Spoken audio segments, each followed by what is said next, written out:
De Silva. How are you? How are you doing, man? Tired. Mostly tired, but good. Why are you tired? What are you I'm excited. I do a lot, and I find myself not sleeping very much. But in the past month, I've been sleeping much better. Why?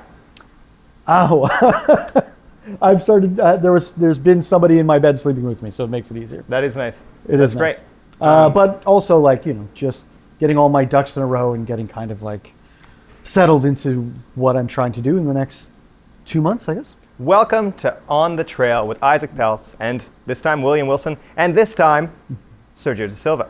Sergio is a Montreal artist, a Montreal business owner who owns Turbo House, a cafe. Is there anything else that you own? I used to own Blue Dog, but I don't anymore. Oh yeah, you recently sold Blue Dog, didn't you? Yeah, I sold my stock in them. Yeah, okay. So used to have 3 businesses, now only has 2. Less than most of us, I am sure. And recently, Sergio decided that the option that he wanted to follow in his life, since he has done the business for so long, he has been one of the epicenters of the Montreal artistic musical scene. He has decided that municipal politics is the future for him. And today we're going to dive right deep into that in our first on a series, Talking to Municipal Election People. How do I say that better? Talking to people who are running in the municipal election. Me and Sergio. Call us candidates. Yeah. Me and Sergio have had interviews before, an interview before, about 2 years ago now with the Rover. And this time, I'm free and on my own and not being restrained by the powers of Christopher Curtis, the great man himself. Chris has never restrained me. So today we're going to dive right into it with Sergio. If you like this, hit that like button, hit that subscribe button. If you're listening to this, follow the podcast, share this with every single person in your life, and then go to my website, isaacpeltz.ca, and give me $5 a month because you have too much money and I have none. You can give me the money you got. Sergio, before we start talking about municipal politics, I really would like to talk about your businesses for a minute. Let's go for it. You have been a long-term staple of the punk scene and then eventually becoming kind of somebody who curates music essentially through your venue, Turbo House, and you have people filming there right now. You do a lot of events and cultural events at this place. It is a staple. You used to be over in Saint-Henri area, and then you moved to Place des Arts. How did you get started running the business? Why did you decide to begin running a venue, since that is famously exceptionally hard? We had started originally, it was all kind of happenstance actually. We were constantly on tour, my band Trigger Effect. And then at some point we decided that touring the United States was a waste of our time. It wasn't fun at all. The drives were just, everything about it was uncomfortable and bad. And we got the opportunity to tour Europe, and basically everything changed for us. Our mindset, how we wanted to do things, how we thought you should be treated as an artist changed once we saw how people were treated when they were on tour in Europe. It didn't matter sort of the level that you were on. You always got a place to stay, food to eat, and you were treated well. So after seeing that and coming home, it just became sort of obvious to us that we didn't really want to be playing in the venues that wouldn't treat people in that same way. And it just happened that we were good tenants in our jam space at 1180 Saint Antoine. A lot of older people who are in bands may know where that is. It's sort of like this legendary spot that has since been torn down. We got lucky because our room got flooded. And since Mike Nero, our drummer and taxman extraordinaire, was so good at making sure our bills were paid, he was able to negotiate us moving to a bigger room on the top floor at the same price that we were currently paying. And this was a big space. It was maybe I want to say about 1,500 square feet. And it was big enough for us to have shows. So we started doing it there. So we started as a DIY spot. And then when our singer Nick Babur had passed away, we were sort of left with this sort of situation where we have some money put away from the grants that we were able to get from touring, and we have our own money, and we don't really want to stop doing what we're doing. So we continued in the DIY spot, but then the building got torn down. So we literally took the floors out, moved to St. Henry in that old bank, which was like a year and a half long experience of sort of like looking into loopholes into the city, dealing with the bureaucracy of the Southwest, dealing with everything that comes, dealing with the Régie d'Alcool, dealing with everything that comes with bureaucracy in not only the city but the province. And then that went well for a bit, but it quickly became apparent that we were a problem in the neighborhood. Having a venue like ours in a very residential space is less than ideal. So after a while, we decided that we were going to move here where we would be less of a nuisance to the people around us and be part of the community here. And then we've been here since 2018. And then when given the opportunity to open the cafe, everything kind of came together from my original kind of reason for wanting to do this, which was providing the European touring model to a North American band and audience. So right now, you can play the show at Turbo, you sleep upstairs, and then I feed you the next day at the cafe. And everything sort of comes full circle. And all of that is done for free at no cost. Well, at a cost to me, but not a cost to any of the bands. They have to rent out the venue, right? No, I mean, if we're starting to do more things in-house. So if we're asking you to play, obviously you don't pay for the venue. And if you're a promoter, certainly you'll pay for the venue. But as a band, if we've asked you to play, or you're just on a show that somebody else has invited you to, you're not paying for the venue. Mm-hmm. Mm-hmm. How is the Montreal night scene doing? I mean, there's sort of this doom and gloom kind of situation that everybody seems to be fixated on. And while, yes, there are a lot of rules, and there's a lot of people abusing those rules to get what they want. In terms of like the DIY spirit and kind of like the nightlife in general, it's still very much active and very much as, I don't want to say effervescent, but like it's still just as, active as it's always been. Granted, you don't have the rents of, the mid 2000s and early aughts where, you'd be able to fucking, pay your rent with a dime and a jig. Now it's kind of like the cost of living makes it more difficult to start bands, start DIY spaces, and do things that are within the artistic community, but people still find a way. If you look at photos of, the show that they had outside of Vital, where basically the parking lot was on fire and Beto Armé was going bananas, and you see that and you're like, okay, we're still okay. People are still finding a way to do this. Last time we talked, you said that we were in a golden age of music in Montreal and that people who were not involved are missing out. Do you still feel that way? Absolutely. Absolutely. And it gets better. The bands get better. The sort of community gets tighter. Everything about it has been, again, I've been impressed with the amount of art that's coming out. But, at the same time, we still have our difficulties in terms of the logistics of it. In terms of the art, it's all there. The logistics are the problem. Do you still play? No. I run for municipal politics. Why are you running for municipal politics? What happened? How did you go from I'm running one of the more well-known venues in the city to I'm going to try to be a city councillor? At a certain point, there has to be more than just yelling on the internet in order to make things change. And for me, particularly living in this area, which is essentially what the city wants to be the artistic center of the city, there's no better way than to make your voice heard. I live in this area. I have 2 businesses in this area. I care about this area. And I see, day in and day out how, things are super cool and I really like being here, but also how they can be a lot better. Okay, so let's start off a little bit beforehand.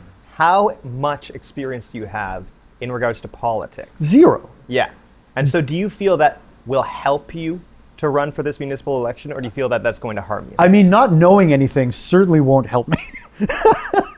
But ultimately, from what I've seen and from the people I've been talking to, I met James at the Old Mission Brewery. I went to meet the people at Cactus. I met with the Residents Association of the Old Port, and et cetera, et cetera. And one thing that you always notice is that the problems are all pretty much the same. When they talk about, the cost of living, zoning, they talk about just like a lack of representation, and how for a lot of these people, the resources are there. They're just not being given out for one reason or another. And it just becomes incredibly frustrating because you see it and you're like, oh, there's this rule that already exists, but they don't implement it. There are these resources that are there, they just don't give them out, which is, if we just do the things that we've already said that we were going to do, a lot of these issues can be solved. So how will you, if you are elected, cope with the fact that the city is an entity of the province and almost all the funding comes from the Quebec government? I mean, that in and of itself is a frustrating sort of scenario where you look at things where, they've just given themselves all a raise. The people that they have involved in their cabinet are like these psycho like weirdos who are just sort of like, oh, like how am I supposed to deal with the fact that, our housing minister is a real estate agent and everybody who is in kind of like in politics is some sort of landlord. I mean, better than most. I don't own this place. I rent this place. Yeah. Yeah.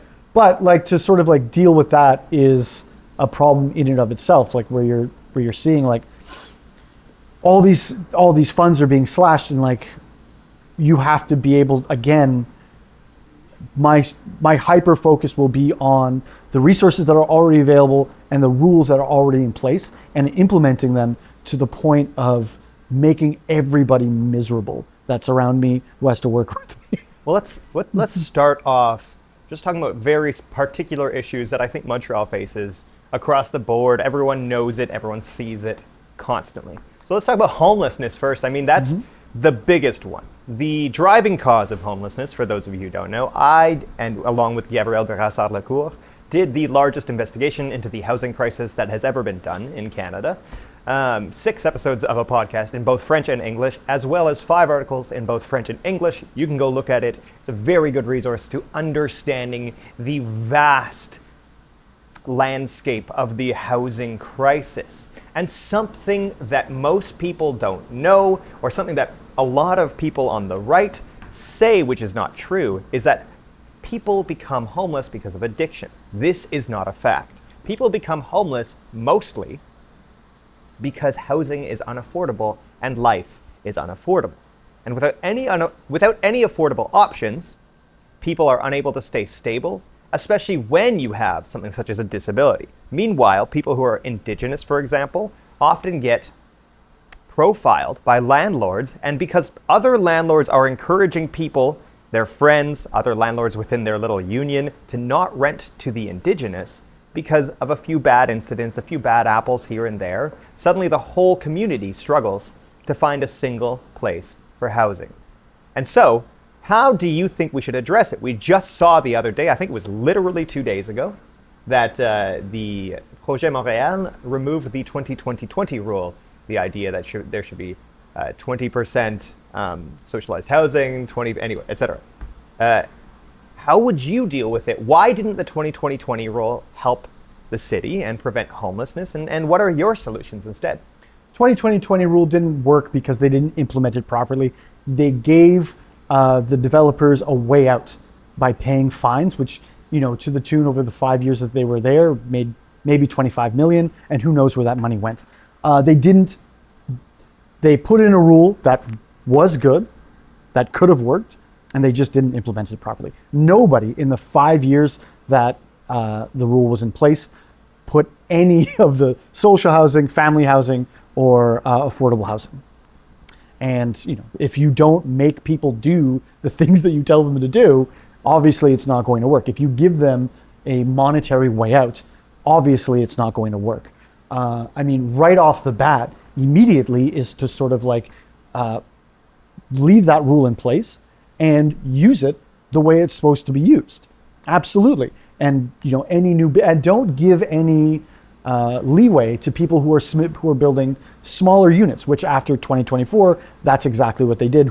People who not only did not have to pay the fine, but also didn't have to adhere to the 2020. Remove any sort of loopholes in this particular legislation and make it so that you have to do what it is that we say to do. Another thing is the vacant building registry that was put in a couple of years ago, 2023. They have not put a single address in this registry. This is the best way that we have to monitor and keep track of the vacant buildings that are in Montreal, both residential and commercial. And for me, the big thing would be if you don't use it, you lose it. At this point, like, housing is such an issue. Being able to boost the economy by having some of these spaces actually be used is such a big issue. And to leave them vacant and leave them at the behest of the people who I see have the least sense of civic responsibility and civic pride, they're going to be the stewards of what our cities looks like in the next 20, 30, 40, 50 years by leaving these places to rot and decay in the city centers. It's absurd. So first of all, 2020 back on the books, make it work, and then get that registry going, which we already have we already have the legislation for it. Get it going, and then start going after these absentee landlords. So something that is not often addressed when we talk about this situation is, yes, affordable housing will make less people become homeless and allow a lot of people to recover from homelessness. However, there will probably still be a homeless population. The only countries that don't have a homeless population take those people and shove them into psychiatric wards, into housing. Singapore, China, etc. How will we deal, or how will we take care of those who are going to wind up homeless regardless of the solutions? What is the solution to taking care of those people on the street? Well, making the resources available to them and allowing them to live with a bit of dignity. Getting rid of some of the smaller problems that will allow them to address the bigger problems that they have in their lives. So if you look at these encampments where people's things are, constantly removed, burned, thrown in the garbage, these people are moved further and further to the outskirts of the city where they're capable of getting less and less resources. That's not something that, that's not an effective approach to this. Meeting people where they are, allowing for garbage trucks to go into these spaces to be able to take their garbage. My garbage bins here at Turbo House are stolen by the city every fucking month. I've spent $400 fucking a fucking month giving the city my fucking bins. What are they doing with them? They're in a fucking warehouse doing nothing. Bring them to some of these encampments so they have a way to deal with their trash. Bring them to the curb and bring them out to the garbage trucks. Sanitation stations. We've seen this during the pandemic. We saw that we can do it. Giving people dignity. You don't want these people, the people who are experiencing homelessness, the people who are living in these encampments to make a mess of the city. Then allow them the resources to make sure that they can live where they are and take care of these small problems, so then we can deal with the bigger issues that are in their life. And sometimes it could be as ridiculous as making sure that they can get an ID so they can do their taxes, so they can get their welfare, so they can get their subsidies. Do you have a solution for that? Like, how could somebody get an ID unless they have an address? That's it. Like, there's a lot of red tape. For the most part, like if you speak to, again, the Old Mission Brewery, who most of their staff are basically, doing this administrative work. And there are people who are out there who are doing this work. For me, the biggest thing, it's worked at every single one of my businesses. It's worked when I've been playing in bands. It's worked when I've been on tour. Give the people who know what they're doing the resources to continue to do what they're doing and stay the fuck out of the way. Stop fucking handicapping them with red tape, with bureaucracy. Let them do the jobs that they know how to do and they care about doing. Now, a lot of this bureaucracy was put in place because there were consequences to not having more red tape. So how do we deal with that balance of needing some bureaucracy to prevent disasters, to prevent incidents from happening, versus getting out of the way and making sure efficiency takes place? Well, you have to imagine, like, in terms of like getting somebody an ID, what the worst that can happen is that they get a fake ID. Like, somebody's out there trying to scam the system. That's always going to be the case. And the biggest thing is to not legislate for the fringe issues. Do what you can do for the most people at the same time, and then deal with the fringe issues afterwards. So how do we deal with the fact that the fringe issues have become the mainstream issues because of the internet? Proper communication with people obviously is going to be a big thing, but there's always going to be people who think of homelessness as, somebody screaming in the street naked he was terribly addicted to drugs, which we know is not the vast majority of people who are, experiencing homelessness. And it's trying to get away from that exact stigma to make sure people realize this can be me and you. These are friends of yours. These are your neighbors. This is not some person who's dealing with psychosis. That's not the vast majority of people who are doing this. And even when you speak to, like when I had my meeting with Cactus, when they're talking about drug testing, and people will often come after them and like, you're testing these drugs, you're making easier for them to do it, you make it easier for these scumbags to get high, and they're like, that's not what's fucking going on here. It's your fucking kids. It's Petit Guillaume, Petit Sophie de UCAM who are coming here and testing their drugs to make sure when they go out on a Friday night they don't fucking OD. You owe Cactus fucking an apology. You owe Cactus. They've probably saved countless young men and women from fucking ODing on God knows what's on the streets. And you're going to treat them like they're fucking scum, like they're enabling these people to just fucking get high and do whatever they want? No, they probably saved your fucking kid. Shut the fuck up. You don't know what you're talking about. You're putting people in this light. You're putting these people who are providing these resources and providing these things for the community as if they're making things worse. You're out of your fucking mind. You have to get your head straight as to what is actually going on and what services are actually being provided here and who's actually being helped. And yes, again, the fringe cases where there are people who are in major crisis, who are dealing with being with drug issues and amongst many other things, yes, you have to deal with that as well. But again, we're not here to legislate for those fringe issues. Something that I'm well known for, as you know, is studying corruption within institutions. I've built an entire website on it. I am working on a new project, which I have not announced and will not be announcing on this podcast. That will probably get me blacklisted from a lot of stuff, but I think people are going to really like it. There is a problem in municipal elections that is fairly consistent. Most people who run for municipal leadership are landlords. Because guess what municipal leadership has the most power over? It's building permits and zoning laws. And so do you think that we need to improve the systems that we have to keep municipal leaders accountable? Because right now there are very few publicly accessible databases that say things like investments and housing ownership and stuff like that. Absolutely. Absolutely. I mean, one of the things that I was told about municipal politics, and this was a long time ago, is like, this is where the scum lives.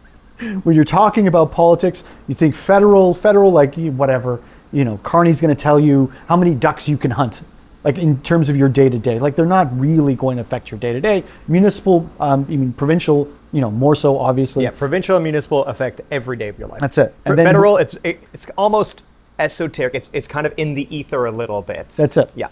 But then when you get to municipal, when you get to the real nitty-gritty, this is where the fucking scumbags are. This is where the landlords are. This is where the real estate agents are. These are the people who are fucking up the city, time and time again. We can't allow people, it's such a conflict of interest to have people who are dealing with zoning laws, dealing with, zoning is actually the biggest one, to be able to also own property. You're expecting these people to make the best choices for their constituents, but at the end of the day, they may be here, 4-8 years, and they're fucking off. And then guess what? They've put all these things in place so them and their fucking scumbag buddies can make as much money as they possibly can. Not only just people who are also running with them, but their friends who fucking work with them at fucking Remax or God knows what. Dude, it's disgusting. And we have to be, you shouldn't be able to be a landlord and also in municipal politics. It's such a crazy fucking conflict of interest. Yesterday, Craig Sauvé said he would seek electoral reform if he is elected the mayor. Now, of course, he's not talking about provincial stuff. He's talking about municipal electoral reform. This is an oft-promised, rarely delivered thing. However, in Montreal, we have an extremely complex system.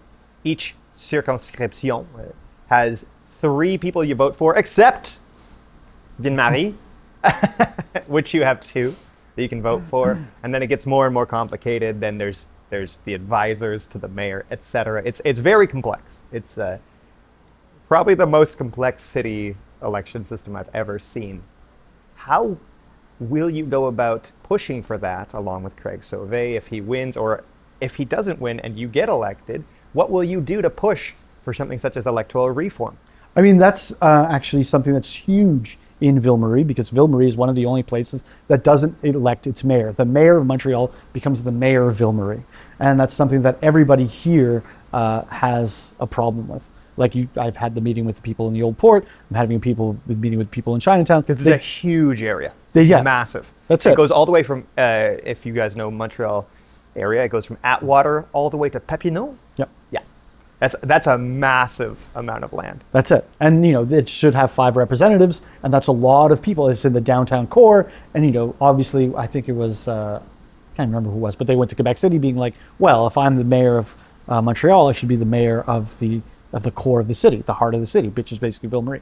I mean, what I would do is, again, push for a lot of the legislation that Craig is talking about, and then use my vote that I have, which, again, they've allowed me to vote in ways that may agree or disagree with the party, to make sure we're pushing this and be as loud as possible about it. I mean, I feel like everybody here in Ville Marie would appreciate being represented by somebody that they voted for and not somebody who's been put in place. Like, again, it's a very real problem. And when I speak to people who are representing the citizens of this area, it's the first thing that they talk about. There's a lot of red tape around getting that change. Of course, there's a red tape around everything.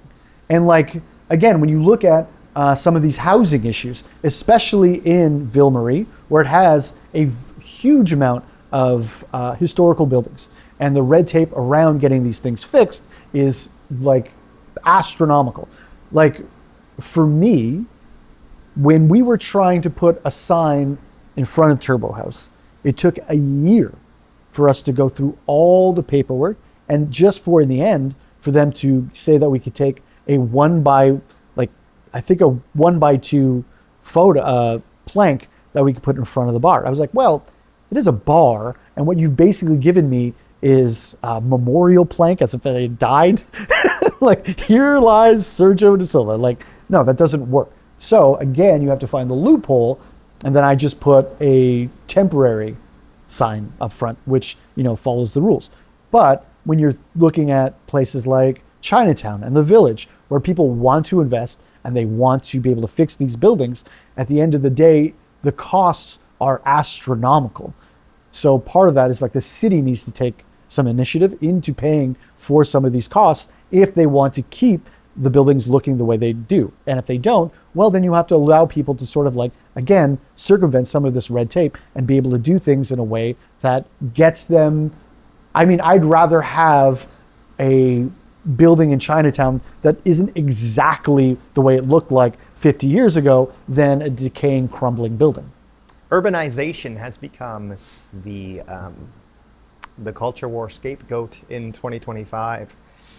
How are we going to deal with that? The far right and the moderate right are no more bike lanes, no more urbanization, enough of urban density, Montreal elite, etc. This is a municipal election, so it hypothetically is less a problem. However, the West, as well as the Northeast, as well as parts of the North, are extremely against what is going on within the inner city, bike lanes, investments into public transit. Do you want to continue investing in urbanization, or how will you deal with the struggles of people who don't want that? Yesterday, it took me a fucking hour to get from Saint Michel down to the Old Port. There's too many fucking cars in the city. Okay, so whatever way that we could find a way to get rid of some of the fucking cars downtown, I'm for it. And sorry, you're just gonna have to deal with it. If it takes me fucking 20 minutes to go from fucking Papineau to Iberville on Sherbrooke at 11 fucking o'clock because it's jam-packed with fucking cars, I'm sorry, go fuck yourself. We need alternate ways to get people out of their cars in the city center so I can fucking drive. I need to be able to fucking drive my car. I'm running errands. For a lot of people, when they talk about cars and what they need cars for, it makes a lot of sense. I got to do my groceries. I'm running errands in the city. Like, it's just too big for me to take on the bus. Absolutely. And for these people, or people with like mobility issues, absolutely, for these people, we have to be able to make the inner city as driver friendly as we possibly can. And what that means is putting in the infrastructure for people who don't have to fucking do these things. So, cheaper and better buses, bike lanes, making the metro, like Transition Montreal says, like making it free and accessible for people who are making under a certain amount of money. We have to get cars off the fucking streets. It's driving me crazy. And to pretend like it's like, you should be able to drive wherever you want. You can't. You can't even. If I'm going from fucking here to Obu in fucking St. Henry and it's taking me 2 hours to get there and back, guys, like there has to be a better way. This can't be how it goes. The idea that you won't even consider the fact that there's just too much congestion and you have to find different ways to deal with this. I'm sorry. I just don't care that you live in fucking Laval and you don't like there's a fucking bike lane on de Maisonneuve because there's no parking. There's tons of parking lots. Go fucking pay for it. Fuck, it's $10. It sucks, but go fucking pay for it. You don't get to put your private property on fucking public property for free wherever you want, willy-nilly. I don't give a shit. I can't be in my car anymore. I can't. Will you be willing to discuss something such as a congestion tax? Absolutely. Get them the fuck out of here. There has to be less. I'm literally willing to discuss anything that will make traffic in the city of Montreal better. Everybody, my email, sergiomanueldesilva@gmail.com. Send me your suggestions. I cannot deal with driving in the city. I fucking hate it. And I have to do it. And if given the opportunity to never drive here again, I would never drive here again. But I own 2 businesses. I run around. I have to fucking get things, and it sucks. But if you don't have to, you shouldn't, because it's terrible. Driving the city is the worst part of daily life in this city. Bike lanes, shut the fuck up. Shut up. Now, I know you like the videos where me and Will get beaten on by the police. I know you like them. They entertain you. Don't lie to me. They make me so happy. So with that in mind, do you want to see less funding to the police, or do you want to keep funding the Beating Will and Isaac Fund? I would like to make a special force that just lives at your house and beats you up. It's just going to be me and Little Hat, and I'm just going to kick the shit out of both of you when you wake up. When we were in Toronto, the Toronto cops are way less violent. They're not good, but they're way less violent. And there's one cop who wanted to talk because we were there last week filming a documentary, and the cop walked up to us, he didn't walk up to us. He called out to us "Oh, boys, what are you filming?" Because we had our camera gear and all this stuff. We looked, like we were filming something. And I straight up was like, "Is this guy going to arrest us?" It took me a minute to be like, no, he's actually conversing with us. I just fully was like, he's going to try and give us a ticket. I'm so used to every interaction with the police, regardless of what it is, being tense. So what are you going to do with the police budget? Well, I mean, that's a perfect example. There's never a situation that you're talking to the police where you don't think that you're going to at very least, owe somebody $300. That's every inch. I don't, obviously I don't think that they're going to kick the shit out of me every time I see them. I do have that white privilege. Apparently that's going to be your job for us. That's it. They're going to, I'm part of the team, it'll be fine. But yeah, realistically, I don't know anybody who's around me who feels good when they're around, who feels at the end of this interaction, I'm going to not be poorer because that's essentially what it is. And there are some like eclipse for one. They're just these people who are there, and it's just like, honestly, we can do a better job. And I feel like, without speaking to anybody or doing any sort of research whatsoever, I feel like a lot of these people are doing things that they don't think they should be fucking doing. Like going around to deal with noise complaints, going around to deal with situations with non-violent situations with people who are experiencing homelessness, drug overdoses. This is not a job for our armed arm of like civic society. Like that's not their job. They want to be doing other things. Let's make sure that the cops are doing the things that they want to do and they feel like they're being helpful for once, instead of making me feel like they're going to take $500 from me. What we can do, and what has been shown to work, is people again who are part of these communities, who have the resources, who have the know-how to deal with some of these other issues, like from again people in crisis, people dealing with drug overdoses, and people who are just like noise complaints. There shouldn't be a reason that a cop comes to a bar or a restaurant, or even to somebody's home, to be like, hey, your neighbor says you're too loud. I mean, I think they got better things to do, no? Should cops exist? Should cops exist? For certain situations, absolutely. Yeah. I mean, there has to be, at a certain point, again, we don't legislate for the fringe, but ultimately I'm not going to send a caseworker to deal with the Rizzuto family. You know what I mean? Like there are certain jobs that these people have to be doing and somebody has to do. But I mean, I can imagine we can find better people to be cops. I could imagine that we could make it so that they're trained in different ways to be able to deal with different situations. Should they have body cams? Should they have body cams? Has that even worked? Yeah. In the States, yeah. Absolutely. Okay. I mean, fuck, if it works, let's go. I mean, again, there's no option that's not on the table. Like a body cam or, but even like different training, I find it difficult to sort of see what the point is if that's not their job.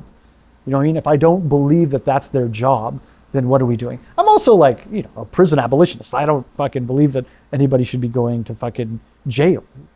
Like it doesn't help anybody. Certainly, the sort of like the amount of people going back to prison once they come out is astronomical. And like, what are we doing?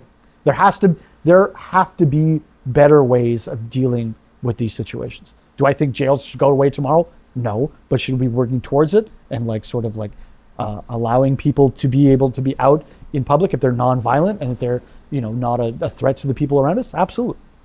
Do you want to win? Absolutely. I also don't want to win. So like the way I'm putting it is, best case scenario I win, best case scenario I lose.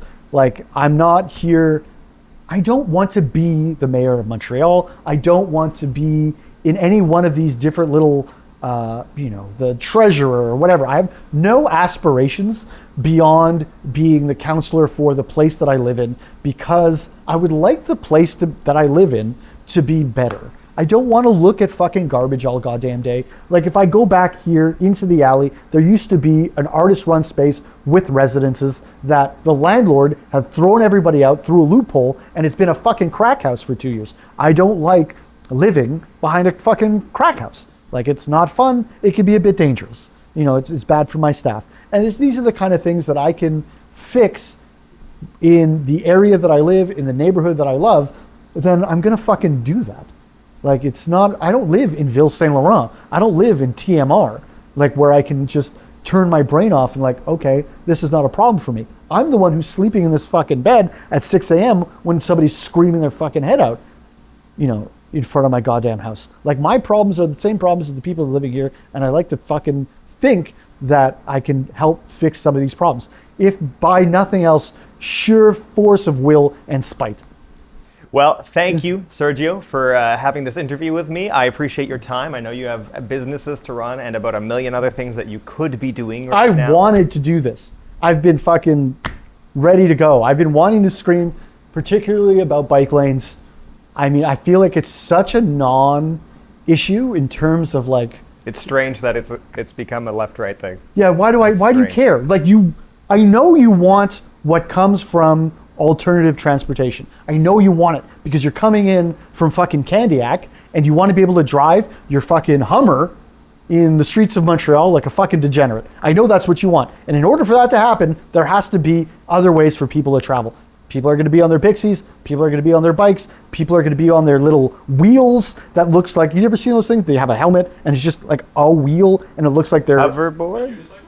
No, it's not a unicycle. It's just, it looks like a unicycle, but it's the hoverboards, but they removed the bar. Yeah, so they're just going, it looks like... They're zooming. Yeah, like their car has progressively broken more and more and more to the point where they only have a wheel left and they're just driving down the street. If you need to use those, absolutely. Fucking blimp, I don't care. But we have to find other ways so that personally, for me, I can drive in the city. And for you, Mr. Guy from Candiac in your Hummer, you're going to appreciate it. I know you're going to be mad at first when you're like Valerie Plante and her fucking bike lanes, but later when you're not in traffic forever, you'll be like, oh, okay, this is actually better. Thank you for joining us on the trail. This was Sergio de Silva running for councillor of Montreal and the first in the series of interviews that I will be conducting around the municipal election in Montreal. If you enjoyed this, subscribe, like, give me money, and share this with your friends. Oh, fuck. Have a nice life. Wait, no, I need you to give me money. No. Don't just give me money. I need that too. I need money.